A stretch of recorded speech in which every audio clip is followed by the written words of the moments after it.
গেছে জয় পথে, আগামী সেই পথে। আতিকা গেছে জয় পথে, আগামী সেই পথে। নতুন আতিকাদের ঠিকানা রোকেয়া হল কি ছাত্র রাজনীতি মেনে নিবে?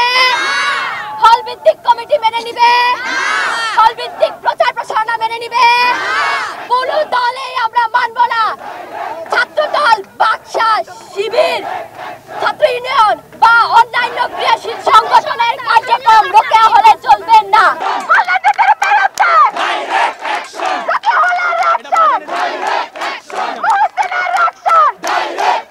আমরা রোকেয়া হলে দেয়াল লিখনেও জুলাইয়ের স্মৃতি হিসেবে এই লেখাটা লিখেছিলাম।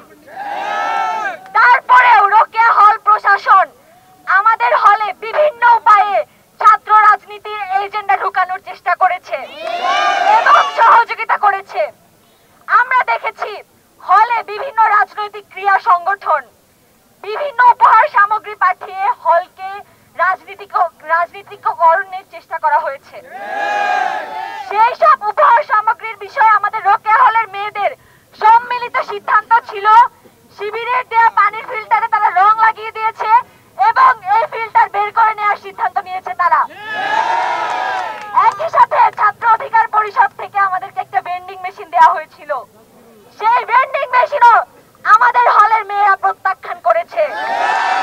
ডায়ালগ সুবাসিত টয়লেট ক্লিনার, যার পাওয়ার প্লাস ফর্মুলা টয়লেটের কোনায় কোনায় পৌঁছে 99.99% জীবন ধ্বংস করে।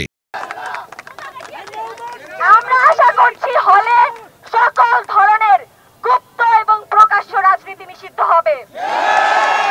প্রশাসন আমাদের তারা বলে হচ্ছে যে কি সেই প্রয়োজনে হচ্ছে পদত্যাগ করবে, কিন্তু এই 8 জনের বিরুদ্ধে রোকেয়া হলে যে 8 জনের কমিটি দেওয়া হয়েছে সেই 8 জনের বিরুদ্ধে সে ব্যবস্থা নিতে পারবে না। এই মাঝাভাঙা প্রশাসন নিয়ে আসলে আমরা কি করবো আমি জানি। সেই জায়গা থেকে আমরা হচ্ছে যেহেতু হল প্রশাসন আমাদের কোনো সলিউশন দিতে পারতেছে না, সেই জন্য আমরা এই মধ্যরাতে রোকেয়া হলের গেট ভেঙে আমরা বের হয়েছি। রোকেয়া হলের শিক্ষার্থীরা যারা কিনা হলে ছাত্র রাজনীতি চায় না এবং সেখান থেকে আমরা হচ্ছে বিশেষ বাসায় সামনে অবস্থান নিয়েছি, যেহেতু আমাকে হল থেকে জানানো হয়েছে যে এই ডিসিশন একমাত্র কেন্দ্রই দিতে পারে। তো আমাদের হচ্ছে এখন ভিসি স্যারের কাছে দাবি এই যে হল কমিটিগুলো দেওয়া হয়েছে সেটার ব্যাপারে তাদের দৃষ্টিভঙ্গি কি, তাদের আনুষ্ঠানিক বক্তব্য কি, এবং এই যে কমিটিগুলো যে দেওয়া হয়েছে আমরা কিন্তু জুলাইয়ে প্রত্যেকটা হল রাজনীতি নিষিদ্ধ ঘোষণা করেছি। তার সেইটাকে উপেক্ষা করে এই যে জুলাইয়ের শহীদে রক্ত মারিয়ে যে আমরা যে নতুন প্রশাসন পেলাম বিশ্ববিদ্যালয়ের প্রশাসন, সেই প্রশাসনে যখন শিক্ষার্থীদের দাবির প্রতি ন্যূনতম মূল্য রাখতেছে না, তখন আসলে আমরা